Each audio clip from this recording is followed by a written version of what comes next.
এতগুলা টাকা খরচ করে বাড়িতে আসার দরকারটা কি? হ্যাঁ, বাড়ির জন্য, ছোট ভাইয়ের জন্য, বিয়ের জন্য, বোনের বিয়ের জন্য কি না করতেছেন আপনি?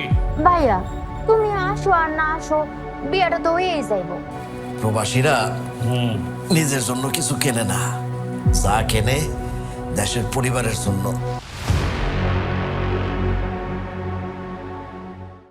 প্রবাসে এসে অনেক কিছু দেখেছি। দেখেছি মানুষ কিভাবে বদলে যায়, দেখেছি টাকা কিভাবে সম্পর্ককে ধীরে ধীরে মেরে ফেলে। যার কষ্ট, অবহেলা আর শেষ যাত্রায় দেখেছিলাম একজন প্রবাসীর জীবনের আসল ছবি, যার জীবনের দৃশ্যগুলো আজও আমায় ঘুম ভাঙিয়ে দেয়। ভাই, আপনি এই প্রতিদিন বাড়ি দেখা নিয়ে কি পাইছেন বলেন তো? কালকে না আপনার ভিডিও কলে দেখাইলাম। আরে 10টা সেকেন্ড সময় লাগবে তো। ওই কলা বাগানটা একটু দেখা না, কত বড় হয়েছে দেখি। এই যে দেখেন। একটু ঘুরা পুরাটা দেখি। আচ্ছা ভাই, আমি এখন এই যে পালানে আছি, আমি বাড়িতে যাই, বাড়িতে গিয়ে আপনার ভিডিও কলে দেখাবো না। হ্যাঁ, এখন রাখি। আরে ছোট ভাই কেটে দিল, মনে হয় অনেক ব্যস্ত। যে ছোট ভাইয়ের লেগা এত কষ্টের টাকা পাঠাইছেন বাইক কিনবো ছোট ভাই, আর এখন 10 সেকেন্ড একটা ভিডিও পাঠাইতে পারে না। আরে দুনিয়ার বিচার। আরে না, ভাইটা অনেক ব্যস্ত থাকে, অনেক কাজের প্রেশার, তাই হয়তো দেখাইতে পারলো না। ভিডিও কলে আর একটু বেশি কথা কইতে পারলে ভাল লাগতো, মনে শান্তি পাইতাম। যাক, তাই ওদের সাথে যে কথা কইতে পারি, চেহারা দেখতে পারি, এইটাই আমার অনেক বড় শক্তি। বুঝি তো সেটা, এটা তো ফাইটা যাইতেছে, আমি তো বুঝি। মানে দেশের যাওয়া লেগা, দেশের লেগা, মা বাবার লেগা, ছোট ভাই বোনের লেগা আপনি আসলে মানুষ না। আরে আমার কিছু চাওয়ার নাই, ওদের চাওয়াই আমার কাছে সবচেয়ে বড় কথা। সব অধিকার হ্যাঁ, আপনার কিছু নাই। আদর মায়া মমতা ভালোবাসা গেলে হারাই পাবো, আপনার ইচ্ছা করে না। আরে সবাই স্নেহ পাওয়ার জন্য জন্মায় না রে, কেউ কেউ দায়িত্ব দেওয়া জন্মায়। বুঝছি তো, খারাপ লাগতেছে। কি খারাপ লাগতেছে না? ছোটরা একটু এরকম এরকম করে। হাসেন না, আপনি হাসেন না। আপনি যখন এমন করে হাসেন তখন আমারই খারাপ লাগে। আমি তো দেখি আপনি এতে কি করেন, ছটফট করেন। বাড়ির জন্য, ছোট ভাইয়ের জন্য, বিয়ের জন্য, বোনের বিয়ের জন্য কি না করতেছেন আপনি। আবার আমারে বুঝান আপনি।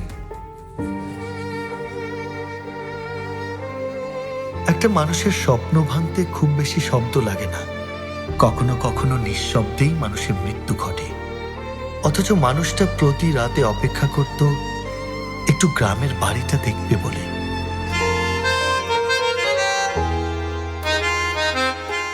এই তোমাদের আর কতক্ষণ লাগবে? হ্যাঁ, মেহমান তো আসার সময় হয়ে গেল।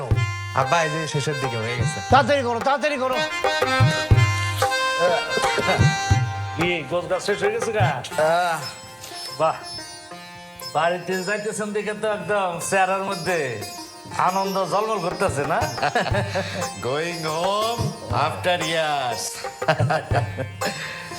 নিজের বাড়িতে যাওয়ার যে কি আনন্দ। জানো, আমি যখন বিদেশে আসি তখন আমার ছোট বোনটার বয়স ছিল অনেক কম। ও তখন এই যে এইভাবে আঙুল ধরে হাঁটতো। ভাবো তো, আমি যাওয়ার পরে ছোট বোনটা যদি দৌড়ে এসে আমার জড়ায় ধরে, এটা ভাবতেই না আমার চোখ দিয়ে পানি চলে যাচ্ছে। আপনি গেলে ছোট বোনের বিয়াতে বড় ভাই দূর দেশ থেকে হাজির হয়েছে, আর বিয়ার রংটাই তো চেঞ্জ হয়ে যাবো গা। যাক, বুঝতে পারলেন?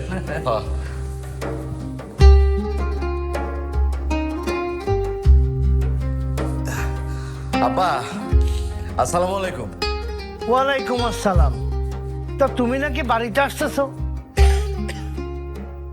এতগুলা টাকা খরচ করে বাড়িতে আসার দরকারটা কি? হ্যাঁ, আরে আব্বা, ছোট বোনের বিয়া, আমি না এসে পারি? শোনো, খামাখা এতগুলা টাকা পয়সা নষ্ট করার কোনো দরকার নাই। বিয়ে সাদামাটা ভাবেই হবে। হ্যাঁ, ওই বরপক্ষ আর আমাদের আত্মীয় স্বজন মিলা 150-200 লোকের আয়োজন। এমনিতে জিনিসপত্রের যে দাম। কিন্তু আব্বা, বোনের বিয়া। তোমার এখানে আসতে হবে এমন তো কোনো কথা নাই। হ্যাঁ, তুমি যে আসবা, এই আসা যাওয়া কতগুলো টাকা খরচ হবে, আর এই টাকাটা আমার দিলে তো আমার একটু আসান হয় নাকি? তুমি ওইখানেই থাকো, আমরা সবাই মিলা সামলাই নিব নে। ঠিক আছে আব্বা, আপনি যা ভালো মনে করেন। রাখি। আসসালামু আলাইকুম। ওয়ালাইকুম আসসালাম। বাড়িতে বরযাত্রী 250 জন আসবে। আমি গেলে একজন বাড়তি হয়ে যাবে। এই বাড়তি লোকের দায়িত্ব তারা নিতে পারবে না। আমার আমার নিজের বাড়িতে আমার নিজের জায়গা নাই। এটাই ছিল ভাইয়ের হৃদয় ভাঙার মুহূর্ত। ভাই সেদিন প্রথম কেঁদেছিল, চিৎকার করে কেঁদেছিল। বাবারে, তুমি মন খারাপ করো না, বিয়াতে তো অনেক টাকা খরচ হয়ে গেছে, তোর আব্বারে কে বোঝাবে? আম্মা, সুমিরে দাও। সুমি, সুমি, এদিকে আয়। এসে ভাইজান।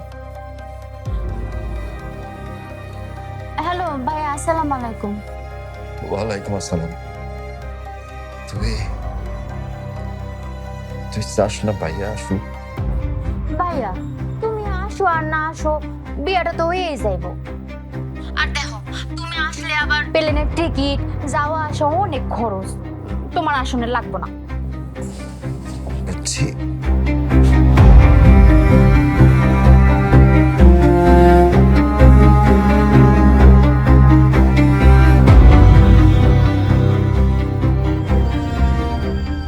কঠিন এক ফোন বানাইছে আইফোন।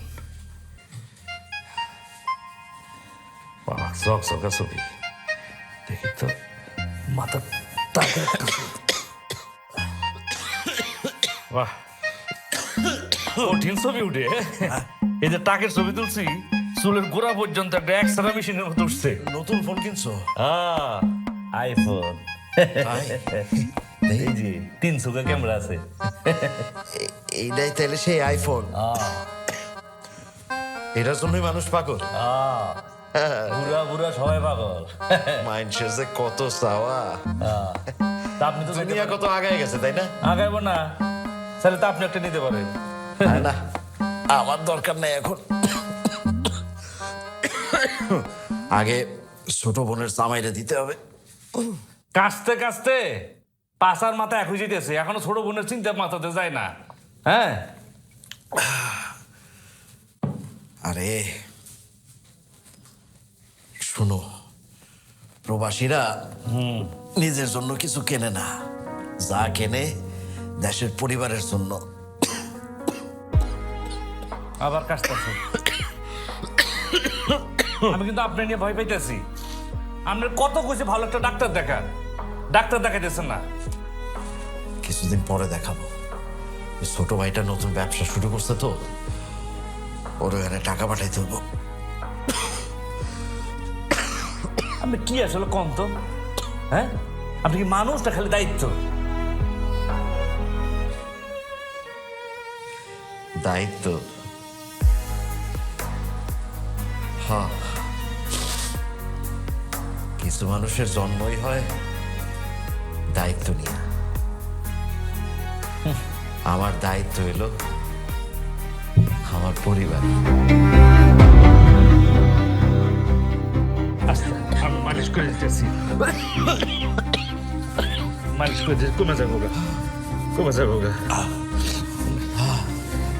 কালকে আমি আপনার হাসপাতালে নিয়ে যাবো, একটা বড় ডাক্তার দেখাবো। না না, আগামী সপ্তাহে ছোট ভাইরে টাকা পাঠায়নি, তারপর ডাক্তার দেখাবো না। আরে টাকায় সবকিছু না, টাকা সবার উপরে না, আগে আপনার জীবন। আপনাকে নিজে জীবন নিয়ে বাঁচেন। আরে ভাই, ভাই শোনো, ওদের স্বপ্ন আমার ঘামের উপরে নির্ভর করে ভাই, আমার ঘামের উপরে। আমি আপনার আর কোনো কথা শুনুম না। আপনার আগে বাঁচন দরকার। আপনি নিজে বাঁচলে আপনার পরিবারও দেখতে পারবে, আপনার বাপের জন্য জমি কিনতে পারবে। কখনো কখনো মানুষ ক্লান্তি নিয়ে ঘুমাতে যায়, কিন্তু আর কখনো জেগে ওঠে না। কেউ বুঝতেই পারল না এটাই ছিল তার শেষ রাত। এভাবেই মানুষটা চলে গেল নিঃশব্দে, পরিবারের জন্য সব দিয়ে নিজের জন্য কিছু না রেখে। শুধু রক্তের সম্পর্কই পরিবার নয়, কখনো কখনো অচেনা মানুষগুলো মানুষের পাশে দাঁড়ায়। কিন্তু আমি জানতাম না এরপর আরো বড় আঘাত আমার জন্য অপেক্ষা করছে।